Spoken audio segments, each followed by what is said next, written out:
हमारे चैनल में आप सबको खुशामदीद। अगर आपने अभी तक हमारे चैनल को सब्सक्राइब नहीं किया, तो जल्दी से कर लीजिए और बेल आइकन बटन को प्रेस कर दीजिए। अक्सर बड़े-बड़े समझदार लोग भी दूसरों की बातों में आकर अपना नुकसान करवा बैठते हैं। अपनी अकल पर पर्दे पड़ जाते हैं उनके और फिर कोई जो जैसा करने के बोलते हैं, करते ही चले जाते हैं। अपने ही हाथों से खुद को ज़लालत के दरहाने पर ले जाते हैं। मेरा नाम काशिफ है। मैं शादी के नाम से ही ख़ाइफ़ था। मैंने जिन शादीशुदा जोड़ों को देखा था, इन्हें देखकर सिर्फ़ कानों को हाथ लगाया था। इनको देख-देख कर दिल में शादी का ख़्याल आते ही इस्तग़फ़ार पड़ता था और इसीलिए मैंने ये फ़ैसला कर लिया था कि मैं ज़िंदगी में कभी शादी नहीं करूँगा। मेरे तमाम दोस्तों की भी शादी हो चुकी थी और हर कोई अपनी एक अलग ही दास्तान सुनाया करता था। किसी के यहाँ कोई मसला होता, तो किसी के यहाँ अपनी ही अलग तर्ज का कोई नया इशू चल रहा होता और वो सब इन मसाइल की वजह से परेशान होते। सभी के घरों में कोई ना कोई मसला चल रहा था।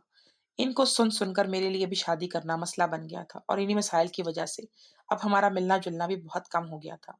मैं अकेला ही रह गया था जो अब तक कँवारा था और फ़िलहाल शादी करने का कोई इरादा नहीं था। ना अब, ना कभी और।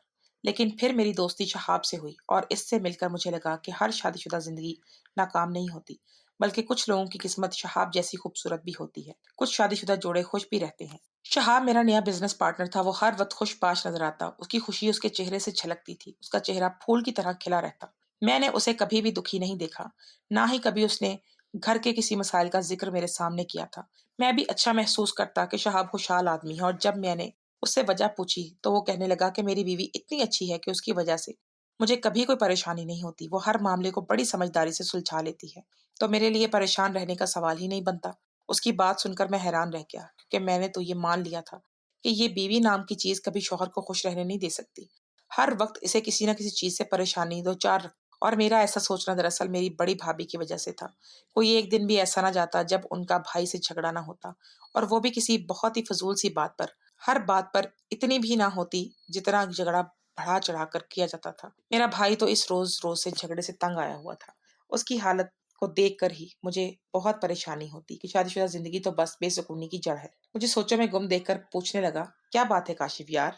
क्या तुझे शादी नहीं करनी? अब तो तू भी पूरे 30 साल का हो गया है। शादी की तरफ ध्यान दे, ऐसा ना हो कि उम्र निकल जाए। आजकल तो उम्र निकल जाने के बाद बच्चों का सिलसिला भी बहुत मुश्किल हो जाता है। इसलिए अब तो तू भी अपनी शादी का सोच, कहीं वक़्त हाथ से ना निकल जाए।" ना चाहते हुए भी मेरी ज़ुबान से ये बात निकल गई कि मैं तो शादी के नाम से ही खौफ़ खाता हूँ। जिस तरह की मेरी भाभी है मैं बता नहीं सकता, बयान से ही बाहर है बात। हर छोटी से छोटी बात पर मेरी भाभी घर छोड़कर जाने की धमकी देती है और कभी ना वापस आने की बात करती है। और मेरी माँ के साथ उसके झगड़े रोज़ ही होते हैं। रोज़ किसी न किसी बात पर लड़ाई झगड़े करती है और फिर अपनी गलती तक नहीं मानती। मेरा बड़ा भाई भी इतना ज़्यादा परेशान रहता है कि वो घर आना ही नहीं चाहता। इस शादीशुदा ज़िंदगी की वजह से ही उसका इतना बुरा हाल है। इससे बेहतर तो यही है कि मैं अकेले ही ज़िंदगी गुज़ार लूँ। कहीं मेरा हाल भी मेरे भाई के जैसा ना हो जाए। मैंने कानों को हाथ लगाते हुए कहा। मेरी बात सुनकर वो हँसा और कहने लगा कि पहले भी मैं यही सोचता था, लेकिन फिर मेरी शादी मेरी अम्मा ने एक कम उम्र लड़की से करवा दी और यकीन जान वो पहले ही दिन मेरे रोब में है। मेरे सामने उफ़ तक नहीं करती, ना ही फ़िज़ूल बहस करती है। जो मैं कह देता हूँ, वो उसको सर झुकाकर मान लिया करती है। कम से कम मेरी तरफ तो सुकून ही सुकून है। कभी आँख उठाकर मुझसे बात नहीं करती, बल्कि मेरी खूब खिदमत भी करती है और ख़्याल भी रखती है। हमारे दरमियान कभी झगड़े की नौबत ही नहीं आई। बस सुकून से ज़िंदगी बसर कर रहे हैं। इसलिए मेरी बात मान, तू भी अपनी अम्मा से कह दे, किसी कम उम्र लड़की से तेरा रिश्ता करवा दें। शादी भी हो जाएगी और बेसुकूनी भी नहीं बनेगी। इसकी बात सुनकर मैं सोच में पड़ गया। शादी के अरमान तो मुझे भी बहुत थे, लेकिन बस घर में लड़ाई झगड़े से खौफ आता था मुझे। जब अम्मा हर बात पर भाभी से लड़ जाती और इन दोनों के दरमियान जंग छिड़ जाती तो घर का माहौल बहुत ही खराब हो जाता। तब शादी से मेरा दिल उकताता और मैं शादी ना करने का फैसला मज़ीद पक्का कर लेता। जिस दिन भी झगड़ा होता, फिर अम्मा सारा दिन बिस्तर से लगी रोती रहती और मरहूम अब्बा को याद करके मरने की बातें करती। यूँ भी मेरा दिल दुखता अम्मा की ऐसी बातें सुनकर। मैं नहीं चाहता था कि मेरी बीवी के आने से अम्मा की हालत मज़ीद ख़राब हो जाए और वो मज़ीद परेशान रहे।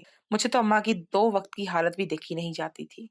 मेरे चेहरे के बदलते तासुरात देखकर शहाब कहने लगा, "कोई 13-14 साल की लड़की तेरी बीवी बनेगी, तो देखना तेरी ज़िंदगी कैसी हसीन हो जाएगी।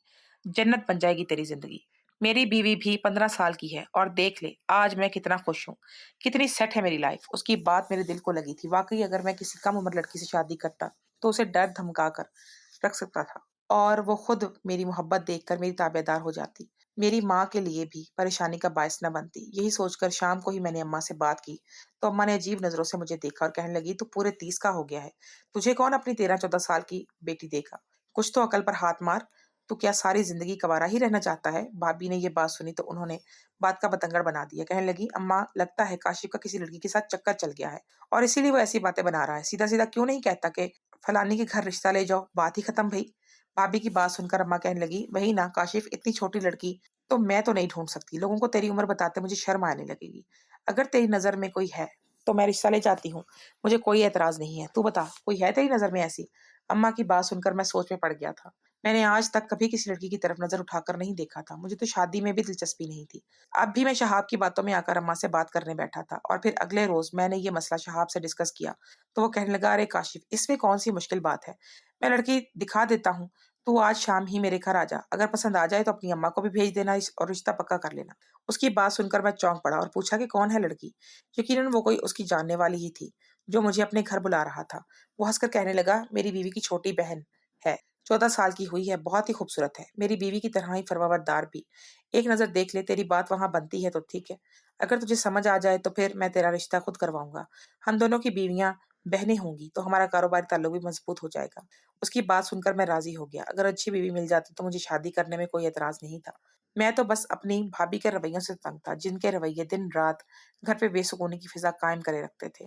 शाम 7 बजे के करीब मैं उसके घर पहुँच गया। उसकी बीवी वाक़ई 15 साल की बहुत छोटी-सी लड़की थी और बहुत खूबसूरत भी थी। उससे भी बढ़कर वो बहुत ही फ़रमाबरदार लग रही थी। कहीं से नहीं लगा कि वो बतौनी है या अकड़ मिज़ाज। वो दोनों मियाँ-बीवी मेरे साथ ड्राइंग रूम में बैठे अपनी बातें कर रहे थे और फिर थोड़ी ही देर बाद एक लड़की कमरे में दाखिल हुई, जिसे देखकर मैं पलक झपकना भूल गया। वो इंतहाई खूबसूरत थी। उसके लंबे बाल कमर के नीचे तक लहरा रहे थे। उसकी आँखें भी बड़ी-बड़ी थीं। हुस्न जमाल का हसीन पैकर थी वो लड़की। उसने बड़ी आहिस्तगी से मुझे सलाम किया और फिर कहने लगी कि खाना लगा दिया है, सब लोग आ जाएँ। शहाब मुस्कुराकर मुझसे कहने लगा, "ये मेरी साली है महा। बहुत ही अच्छा खाना बनाती है, इसलिए आज की दावत पर मैंने ख़ुसूसन इससे खाना पकवाया है।" हम डाइनिंग टेबल पर पहुँचे तो इतने सारे पकवान देखकर मेरी आँखें खुल गई थीं। क्या अकेली महा ने इतना सब कुछ पकाया था? ये सोचकर मैं हैरान रह गया था और मुतासिर भी हो चुका था। खाना बहुत ही उम्दा और लज़ीज़ था और इससे भी बढ़कर मुझे महा पसंद आई थी। उसका तौर-तरीका, उठने-बैठने का अंदाज़ और झुकी हुई नज़रें बता रही थी कि वो कितनी नेक और शरीफ होगी। वापसी पर मैंने शहाब से कह दिया कि मुझे महा पसंद है। मैं अपनी अम्मा को जल्द ही रिश्ते के लिए भिजवाना चाहता हूँ। शहाब कहने लगा कि महा मेरे साथ मेरे घर में ही रहती है। तुम यहीं अपनी अम्मा को भेज देना और रिश्ते की बात कर लेना। दरअसल वो दोनों बहनें हैं, दूसरे शहर से यहाँ आई हुई हैं।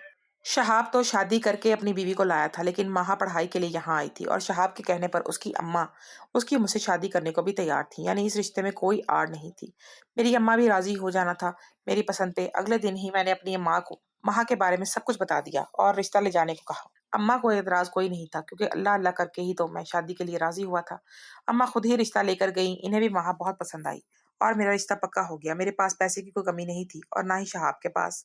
इससे शादी भी जल्दी तय कर दी गई। अलबत्ता शहाब ने कहा था कि वो शादी सादगी से करना चाहता है, ताकि लोग हमारी उम्रों का फ़कत देखकर बातें ना बनाएँ, क्योंकि फ़र्क ज़्यादा था, वरना महा का दिल खराब होगा और ये बात दिल पर ना ले जाए वो। शहाब की बात अपनी जगह बिल्कुल दुरुस्त थी, इसलिए मैं भी राज़ी हो गया। शादी की तैयारियां शुरू हो गई थी और मेरी भाभी का मुँह पूरी तरह फूला हुआ था। ऐसी कोई बात नहीं थी जिस पर इन्हें इख्तिलाफ़ ना होता और अम्मा पर भी छोटी से छोटी बात पर भाभी को बुरा-भला कहने लगी और इसी काम में मसरूफ़ हो गईं।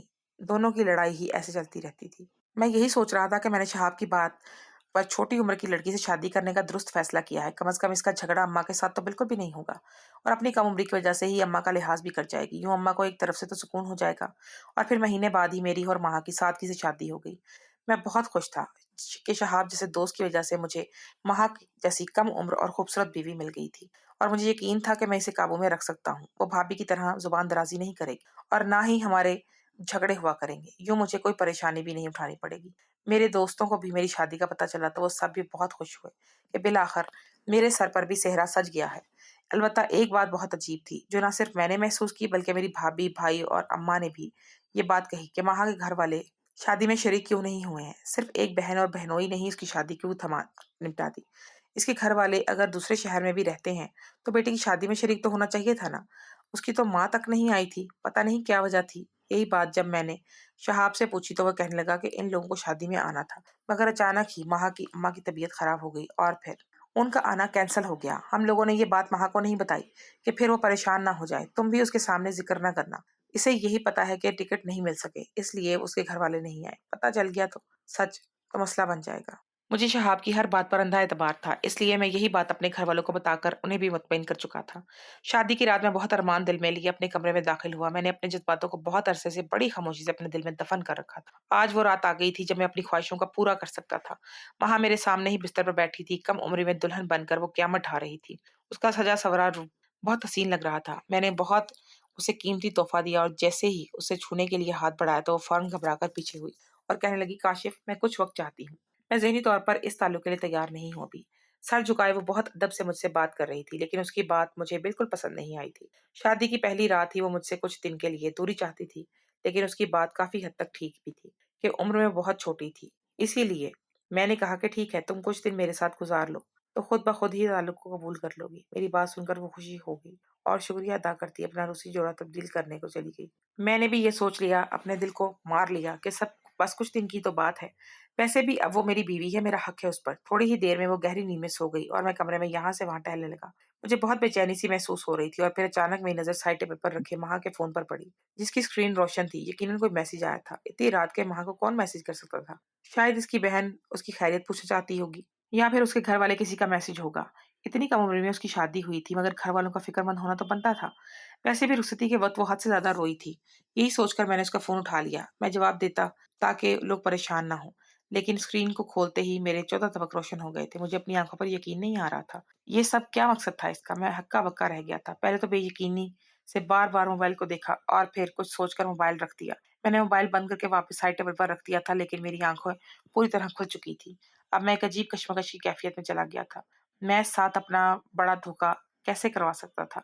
मैं इस कदर बेखौफ था कि कुछ समझ नहीं आ रहा था। इतनी बड़ी बात को आँखों से बंद किए बस एतबार की सीढ़ियाँ चढ़ रहा था। मुझे क्या हुआ था? मेरे अरमानों का खून हो जाएगा। कमरे में मेरे लिए साँस लेना भी दुश्वार हो रहा था। मैं तो अभी तक भी इस बात पर यकीन करना मुश्किल कर रहा था। बिस्तर पर लेटा वजूद मुझे खुद से नफ़रत करने पर मजबूर कर रहा था। कमरे से निकलकर सीधा लाइन में चला गया लॉन में और खुली हवा में गहरे-गहरे साँस लेने लगा। मैं आँखों के सामने अंधेरा छा रहा था।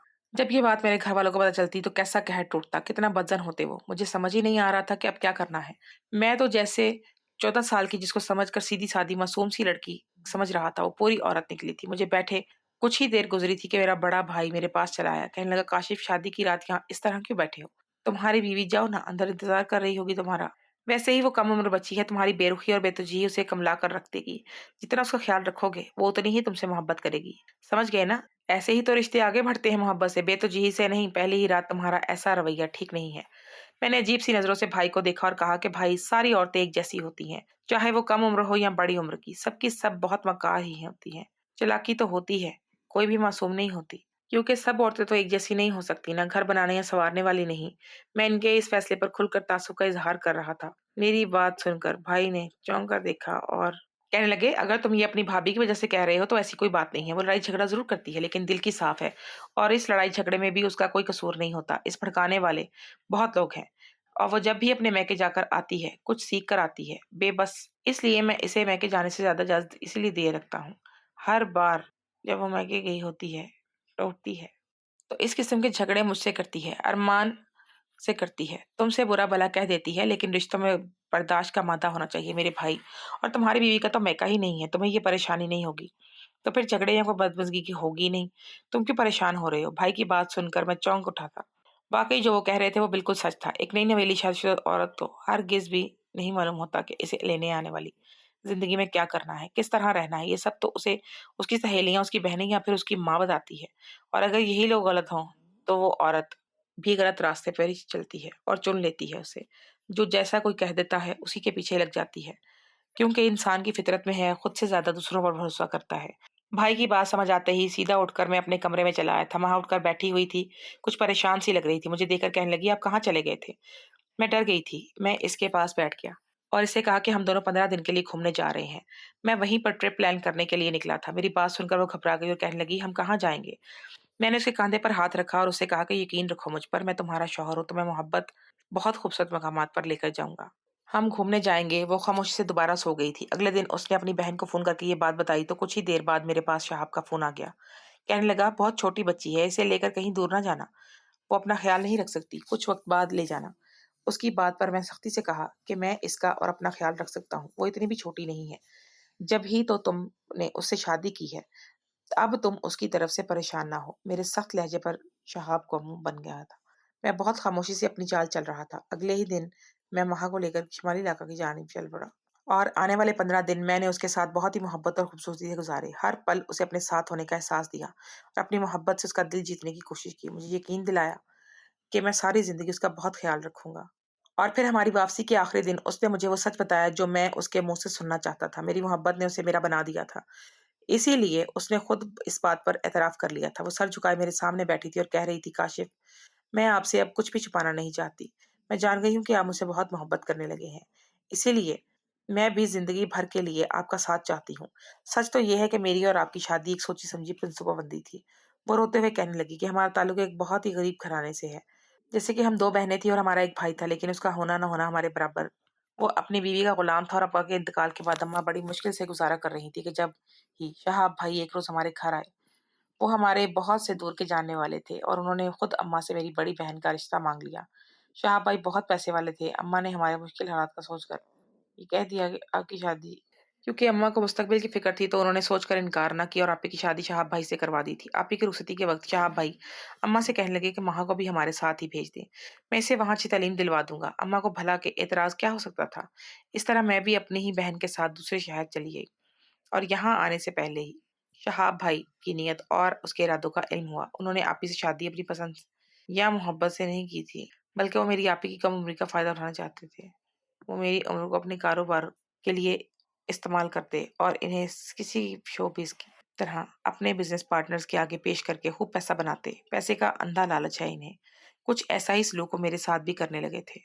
जहाँ आप ही से इनकी बात ना बनती, वहाँ वो मेरा इस्तेमाल करते। हम दोनों बहनें हालात के हाथों मजबूर होकर इस्तेमाल होती चली गईं और फिर एक दिन शहाब भाई ने बताया कि बहुत अमीर आदमी फँसा है, जिसके पास बहुत जायदाद है। अगर उसने शादी हो जाए और मैं उससे सारी जायदाद अपने नाम करवा लूँ, तो फिर कभी हम दोनों बहनों को इस्तेमाल नहीं होना पड़ेगा। और फिर अगली ही शाम आप हमारे घर आए और हमें पता चला कि आप ही वो हैं जो शहाब भाई का शिकार होने वाले हैं। आपकी उम्र देखकर मैं आप ही ने इनकार करना चाहा, लेकिन क्योंकि शहाब भाई के आगे मेरी एक ना चली, वो कहने लगे कि बस एक दफ़ा महक सब जायदाद अपने नाम करवा ले, तो फिर मैं महक को तलाक दे दूँगा और वापस ले आऊँगा, उसको तलाक दिलवाकर। वहाँ नहीं रहने दूँगा। मैंने बड़ी मजबूरी में आपसे शादी की थी और आपसे ताल्लुक कायम न करने के लिए भी मुझे शहाब भाई ने मजबूर किया था। वो बस आपकी जायदाद हासिल करना चाहते थे और इसीलिए हमारी दोस्ती सिर्फ़ इसीलिए तो हमारी शादी हुई थी, लेकिन यहाँ आने के बाद मैंने ये देखा कि आप बहुत ही नेक दिल और मोहब्बत करने वाले हैं, मेरा बहुत ख़्याल रखते हैं, मुझे आपका साथ अच्छा लगा है।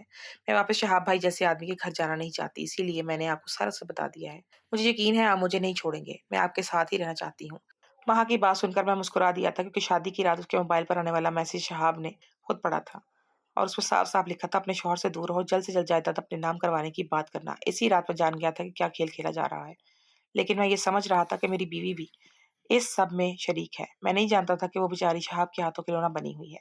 मेरा उसे यहाँ लाने के पीछे भी यही मकसद था। मैं उसे अपनी मोहब्बत से अपनी तरफ माइल कर लूँगा। वो कम उम्र थी और मुझे यकीन था कि मेरी मोहब्बत से पिघल जाएगी। क्योंकि मुझे पता था मेरी मोहब्बत उसे पिघला देगी और ऐसा ही हुआ था। वो माइल हो गई थी और सच बता दिया था। मैंने बहुत मोहब्बत से अपनी बीवी को सीने से लगा लिया और कहा कि तुम बेफ़िक्र रहो।